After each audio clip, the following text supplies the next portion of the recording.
every moment of your life, you're answering 3 questions. First question is, what are you going to focus on? So the most powerful decision we make, and most of us don't make it consciously, is what are we going to focus on? We don't focus on everything. We focus on a small number of things, and that's what we experience in life.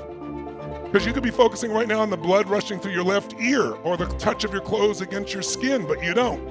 Most of what your brain does is distort, delete, and generalize to make life simple. And the problem is when you distort, delete, and generalize, you miss a lot of your life. And focus, write down, equals feeling. Whatever you focus on, you're going to feel, even if it's not true. If I asked you, there are 2 things you could focus on, what you have or what's missing. Which one do you spend more time focusing on? If your brain is constantly focusing on what's missing, how can you ever sustain happiness no matter how successful you become? It is impossible. What happens when you focus on what you have? You feel alive. You feel no scarcity. You feel joy. How many of you have lots of things in your life that if you focused on it, you could feel grateful for, you could feel excited about? How many got lots of things like this now? Say I. But it doesn't exist unless you focus on it. And we all have patterns of focus. Do you tend to focus more on what you can control or what you can't control, what's outside your control? What is someone going to feel who's constantly focused on what's missing and what they can't control? Sad, frustrated, angry, depressed? So why are they still depressed? Because they're still focusing on what's missing. And they're focused on what they can't control. And I'll add one more.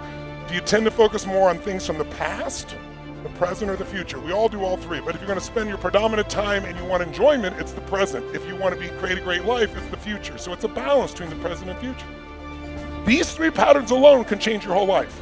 The second question is, what does this mean? Because the minute you focus on something, you have to give it a meaning. Is this the end or the beginning? Is God punishing me? That's why this problem happened? Is God challenging me? Or is this problem a gift from God? See, if you think it's the end of a relationship, are you going to feel the same way, act the same way as if you think it's the beginning of a relationship? Yes or no? No. The meaning changes the answer to the third question, which is, what am I going to do? Because meaning equals emotion.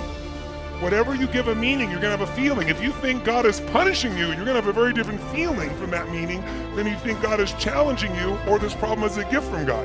These 3 questions are happening every moment of your life. And if you're not careful, they take control of you. We are the people that create the quality of our lives.